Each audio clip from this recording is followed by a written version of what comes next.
À plusieurs reprises, la Bible évoque des questions de génération et de filiation. On trouve dans les premiers chapitres de la Genèse plusieurs généalogies.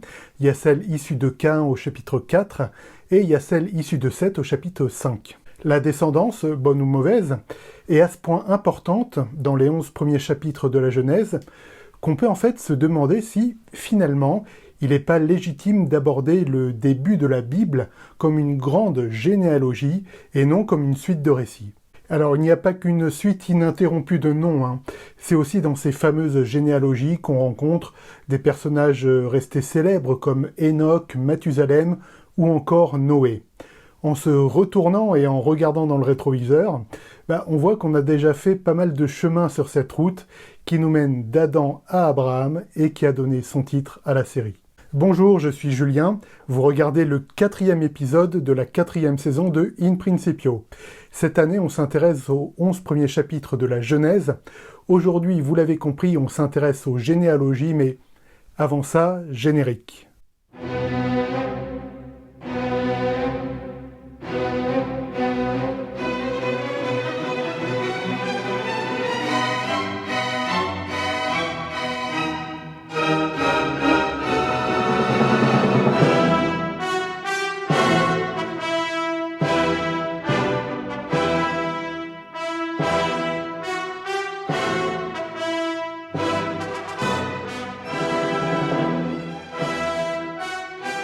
Les généalogies font pas vraiment partie des textes qu'on apprécie spontanément de lire dans la Bible. Pourtant, il ne faut pas les négliger, les généalogies ont en fait beaucoup à nous apprendre. On peut supposer que certains textes entiers de la Bible ont été écrits avec pour colonne vertébrale une généalogie. C'est peut-être le cas de Genèse 1 à 11, qui, d'un certain point de vue, peut être considéré comme une grande généalogie entrecoupée de récits, mais on y viendra plus tard. On trouve des généalogies dans beaucoup de parties de la Bible, en fait. Il y a le début de la Genèse, là, dont on parle. Il y a les 9 premiers chapitres du premier livre des Chroniques. Il y a bien entendu les généalogies de Jésus dans le Nouveau Testament. Et on peut enfin mentionner la généalogie à la fin du livre de Ruth, qui montre que la Moabite était l'arrière-grand-mère du roi David. Cette approche d'envisager les 11 premiers chapitres de la Genèse comme une généalogie, en fait, n'est pas une nouveauté. Cependant, c'est peut-être à l'occasion de ces vidéos que vous découvrez cette approche. En fait, il y avait un spoiler dès l'annonce du titre de la série. En effet, quand je parle d'un parcours d'Adam à Abraham, je parle en fait d'une généalogie.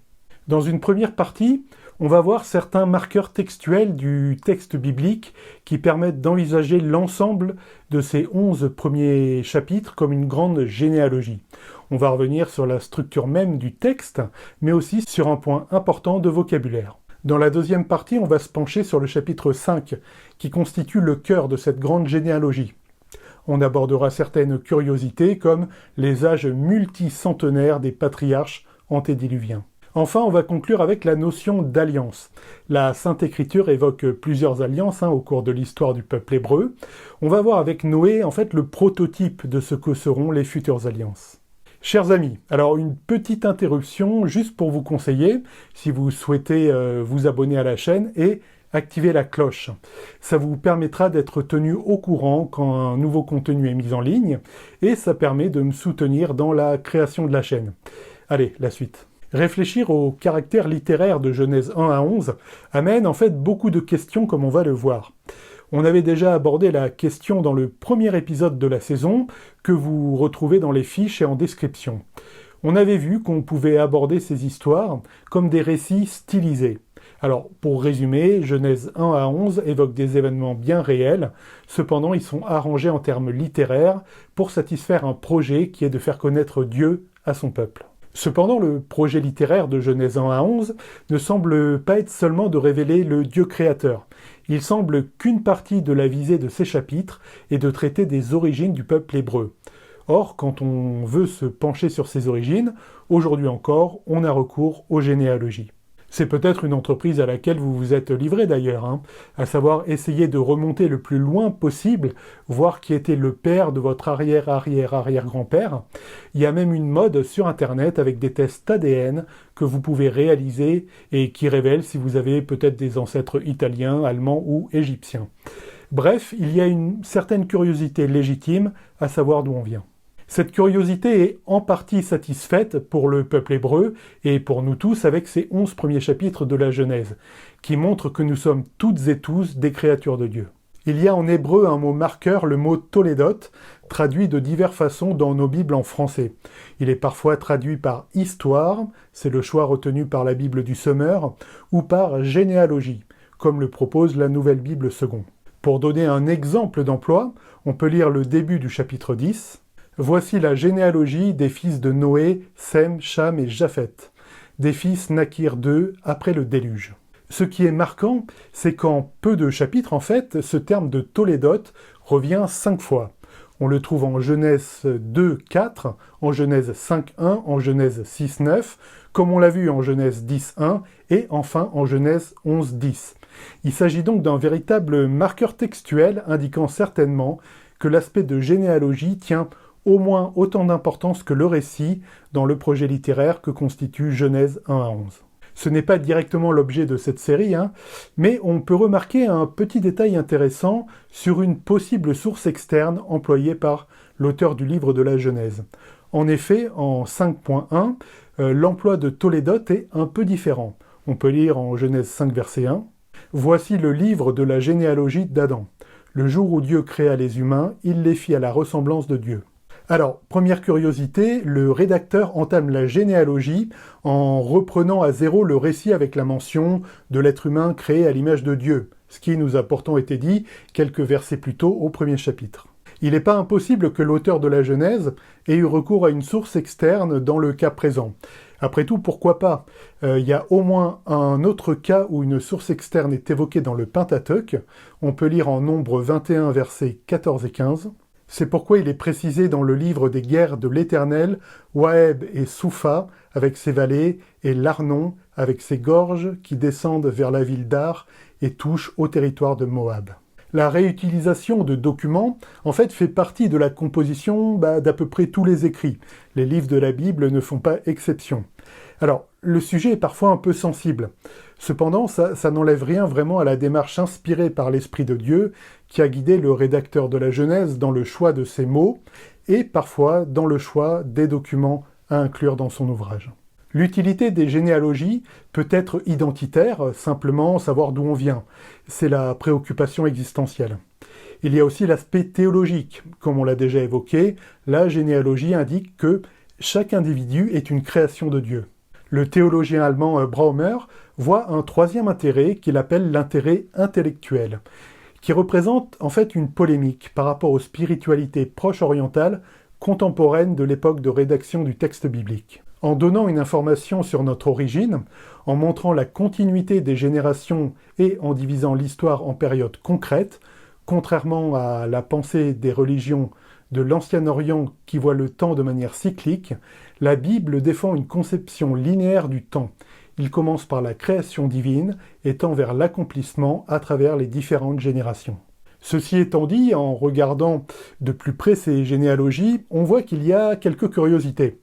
La première curiosité, c'est qu'il y a en fait une première généalogie issue de Caïn, qu'on trouve à la fin du chapitre 4. Hélas, le format d'émission ne permet pas de traiter tous les aspects de façon exhaustive, donc je vais peu m'attarder sur cette généalogie. On peut constater que les personnages qui la composent n'y sont pas définis selon leur obéissance à Dieu, mais selon leur métier. On peut lire par exemple en Genèse 4, verset 22, « Tsilla, de son côté, mit au monde Tubal-Caïn, qui forgeait tous les instruments de bronze et de fer. La sœur de Tubal-Caïn s'appelait Naama. » Saint Augustin voit dans cette lignée de Caïn, très matérialiste, opposée à celle de Seth, très spirituelle. Une allégorie, en fait, qui divise les hommes en deux groupes. Ceux qui mènent une existence terrestre d'un côté, et ceux qui ont une existence céleste de l'autre. Le réformateur Jean Calvin adopte un point de vue un peu plus modéré. En fait, il voit dans cette possibilité laissée de développer les arts pour une lignée issue d'un meurtrier, la marque que Dieu étend sa grâce partout et sur n'importe quoi. Dans son commentaire sur la Genèse, il dit ceci. « Comme l'expérience de tous les âges le montre, Dieu a toujours jeté quelques rayons de sa lumière sur les incrédules quant au maintien en la vie présente. Et aujourd'hui, nous voyons comment il a des dons excellents de son esprit qui sont répandues sur tout le genre humain. Même les arts et les sciences libérales nous sont venus de gens profanes. La généalogie issue de Seth ne donne pas d'indications sur les métiers pratiqués. En revanche, on peut y lire les âges des patriarches avant le déluge. C'est assez connu, le personnage le plus âgé mentionné est Mathusalem. On peut lire en Genèse 5, versets 25 à 27. Quand Mathusalem fut âgé de 187 ans, il eut pour fils Lémec. Après cela, il vécut encore 782 ans et il eut d'autres enfants. Il mourut à l'âge de 969 ans. On va reprendre les éléments vus dans le premier chapitre. Souvenez-vous que j'adopte une approche de récit stylisé pour caractériser Genèse 1 à 11. Dans ce cas, que peut bien vouloir signifier un âge aussi important ? Pour le dire tout de suite, à titre personnel, ça me dérange pas en fait qu'une lignée a pu vivre aussi vieille. Ce que je veux dire, c'est qu'il y a sans doute un parti pris dans l'âge des personnes mentionnées. Alors, je passe rapidement sur le concours Lépine de pseudosciences, auxquels se sont livrés certains pour justifier les grands âges. Certains ont dit que le climat de l'époque permettait de vivre plus vieux. À ma connaissance, ce fait n'est étayé par aucun document scientifique. Attention, comprenons-nous bien, je dis pas qu'il est déraisonnable de penser que les âges mentionnés sont littéraux. Ce que je veux dire, comme j'ai déjà eu l'occasion de le préciser, c'est qu'il ne faut pas essayer de justifier cette position avec de la pseudoscience. Une autre explication a été de dire qu'il s'agissait d'une sorte de temps de règne d'une monarchie. En gros, on nous parle des 969 ans d'une lignée monarchique issue de Mathusalem, non de Mathusalem lui-même. Alors, sur le papier, c'est assez séduisant. En revanche, c'est assez peu convaincant, en fait, quand on regarde vraiment le texte. Une dernière explication que je vous propose est une comparaison avec la littérature sumérienne de l'époque. Comme vous le savez peut-être, il y a aussi un déluge évoqué dans la littérature sumérienne. Il se trouve que les rois qui ont précédé le déluge avaient non pas des centaines d'années, comme dans le texte biblique, mais plusieurs dizaines de milliers d'années. Parfois, c'est même encore plus énorme. Je vous propose de lire ce que dit Véronique Grandpierre dans son Histoire de la Mésopotamie.